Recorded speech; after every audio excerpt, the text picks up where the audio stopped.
দশম শ্রেণীর ইতিহাস বইয়ের দ্বিতীয় অধ্যায় তথা সংস্কার বৈশিষ্ট্য ও পর্যালোচনা।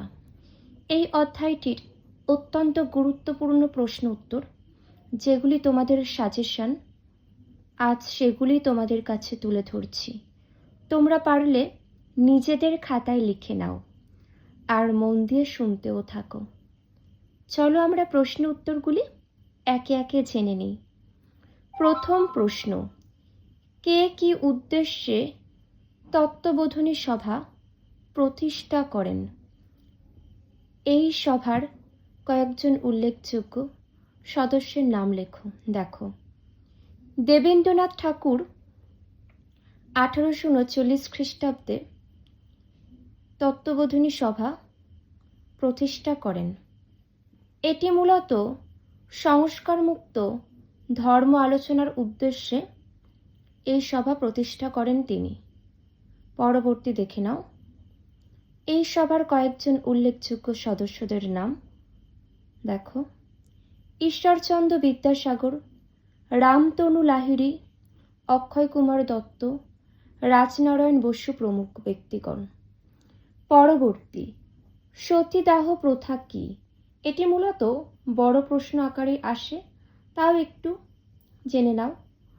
19 শতকের গোড়াতে ভারতীয় হিন্দু সমাজে প্রচলিত এক প্রথা অনুসারে স্বামীর মৃত্যুর পর জ্বলন্ত চিতায় তার বিধবা স্ত্রীকে জীবন্ত অবস্থায় পুড়িয়ে মারা হতো। এই মধ্যযুগীয় নিষ্ঠুর বর্বর প্রথা সতীদাহ প্রথা বা সহমরণ নামে পরিচিত। পরবর্তী দেখো, এটা খুবই গুরুত্বপূর্ণ, সকলে স্টার্ট দিয়ে নেবে, এটা কিন্তু আসে। কে কবে সতীদাহ প্রথা নিষিদ্ধ করেন? ভারতের বড়লাট লর্ড উইলিয়াম বেন্টিং রামমোহন রায়ের সাহায্যে 1829 খ্রিস্টাব্দে ভারতের বড়লাট লর্ড উইলিয়াম বেন্টিং রামমোহন রায়ের সাহায্যে 1829 খ্রিস্টাব্দে 17 নম্বর রেগুলেশন আইন পাশ করেন। এই আইনের দ্বারা সতীদাহ প্রথা নিষিদ্ধ হয়।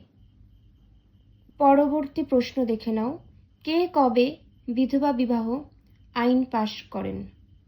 ঈশ্বরচন্দ্র বিদ্যাসাগরের সক্রিয় সহযোগিতায় ভারতের বড়লাট লর্ড ক্যানিং 1856 খ্রিস্টাব্দে 16ই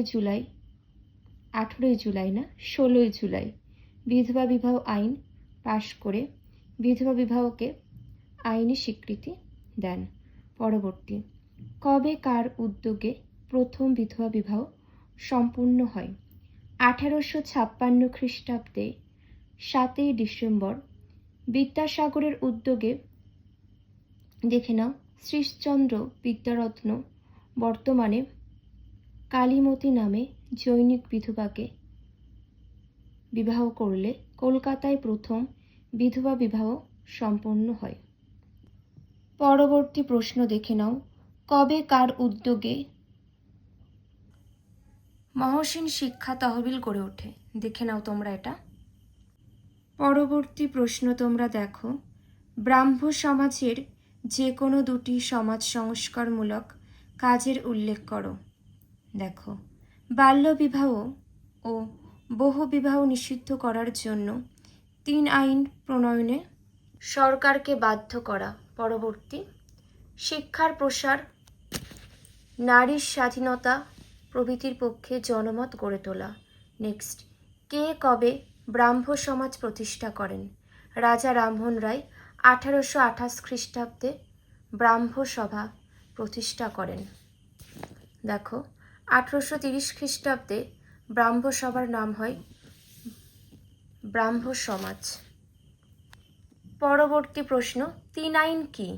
কেশবচন্দ্রের নেতৃত্বে ব্রাহ্ম আন্দোলনের প্রভাবে সরকার 1872 খ্রিস্টাব্দে একটি আইন পাশ করে বাল্য ও বহু বিবাহকে নিষিদ্ধ করে। এটি 3 আইন নামে পরিচিত। পরবর্তী প্রশ্ন দেখো, নব্য বেদান্ত কি? স্বামী বিবেকানন্দ প্রাচীন অদ্বৈত বেদান্ত দর্শনের নিজস্ব ব্যাখ্যা দেন, যা নব্য বেদান্তবাদ বা নব্য বেদান্ত নামে পরিচিত। এই ব্যাখ্যায় তিনি বলেন যে সর্বত্রই ব্রহ্মের উপস্থিতি রয়েছে, আর মানুষের সেবা করাই হলো ব্রহ্মের সেবা করা। পরবর্তী প্রশ্ন খুবই গুরুত্বপূর্ণ, সকলে স্টার দিয়ে রাখো। কে কবে রামকৃষ্ণ মিশন প্রতিষ্ঠা করেন? এর উদ্দেশ্য কী ছিল? স্বামী বিবেকানন্দ 1897 খ্রিস্টাব্দে রামকৃষ্ণ মিশন প্রতিষ্ঠা করেন। রামকৃষ্ণ মিশন প্রতিষ্ঠার উদ্দেশ্য ছিল সারা বিশ্বে মানব কল্যাণের আদর্শ ছড়িয়ে দেওয়া। নেক্সট, লালন ফকির কে ছিলেন? লালন ফকির ছিলেন 19 শতকের বাংলার একজন আধ্যাত্মিক বাউল সাধক। তিনি নিজ সাধন বলে হিন্দু ও মুসলিম ধর্মশাস্ত্র সম্পর্কে জ্ঞান লাভ করেন। লালন মানব সমাজের মানব জীবনের আধ্যাত্মিক রহস্য নিয়ে প্রায় 2000 বাউল গান রচনা করেছিলেন। তিনি ধর্ম সম্বন্ধের অন্যতম পথ প্রদর্শক ছিলেন। নেক্সট, লালন ফকির কবে কোথায় জন্মগ্রহণ করেন? কেউ কেউ মনে করেন লালন 1774 খ্রিস্টাব্দে যশোহর জেলার, দেখে নাও তোমরা সম্পূর্ণ প্রশ্ন উত্তরটি, যশোহর জেলার ঝিনাইদহ মহকুমার হরিশপুর গ্রামে জন্মগ্রহণ করেন। আবার কারোর মতে তিনি কুষ্টিয়া জেলার কুমারখালী থানার ভাড়ারা গ্রামে জন্মগ্রহণ করেন। প্রশ্ন খুবই গুরুত্বপূর্ণ, নব্যবঙ্গ গোষ্ঠী কাদের বলা হতো? নব্যবঙ্গ আন্দোলন বলতে কি বোঝো? 19 শতকের প্রথমের দিকে হিন্দু কলেজের অধ্যাপক হেনরি লুই ভিভিয়ান ডিরোজিওর 1809 থেকে 31 খ্রিস্টাব্দ নেতৃত্বে তার অনুগামী একদল যুবক বাংলায় সমাজ সংস্কারের উদ্দেশ্যে এক চরমপন্থী আন্দোলনের সূচনা করেন। ডিরোজিও তার অনুগামী ছাত্রমণ্ডলী নব্যবঙ্গ গোষ্ঠী নামে তাদের উদ্যোগে পরিচালিত আন্দোলন নব্যবঙ্গ আন্দোলন নামে পরিচিত। মনে রাখবে, ডিরোজিও ও তার অনুগামী ছাত্রমণ্ডলী নব্যবঙ্গ গোষ্ঠী নামে পরিচিত, আর তাদের উদ্যোগে পরিচালিত যে সমস্ত আন্দোলন, সেই আন্দোলনগুলোকে নব্যবঙ্গ আন্দোলন নামে পরিচিত হয়। পরবর্তী প্রশ্নটি দেখে নাও, কে কবে কেন একাডেমিক অ্যাসোসিয়েশন প্রতিষ্ঠা করেন? হেনরি লুই ভিভিয়ান ডিরোজিও 1827 খ্রিস্টাব্দে প্রতিষ্ঠা করেন। হিন্দু ধর্মের অস্পৃশ্যতা, জাতিভেদ প্রথা, সতীদাহ প্রথা, মূর্তি পূজা প্রভৃতি কুসংস্কারের বিরুদ্ধে নিজেদের মতামত ব্যক্ত করে ডিরোজিও একাডেমিক অ্যাসোসিয়েশন প্রতিষ্ঠা করেন। পরবর্তী প্রশ্ন দেখে নাও, বাংলার কোন শতককে নবজাগরণের শতক বলা হয়? নবজাগরণের শতক বলা হয়। 19 শতককে বাংলার নবজাগরণের শতক বলা হয়। নেক্সট, 19 শতকে বাংলার নবজাগরণে কাদের বিশেষ ভূমিকা ছিল? দেখে নাও, রামমোহন রায়, ঈশ্বরচন্দ্র বিদ্যাসাগর, দেবেন্দ্রনাথ ঠাকুর প্রমুখের বিশেষ ভূমিকা ছিল।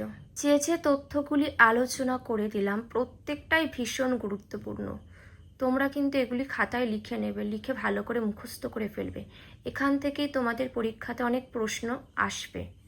কারোর কোনো মন্তব্য থাকলে অবশ্যই জানিও। এখানে শেষ করলাম।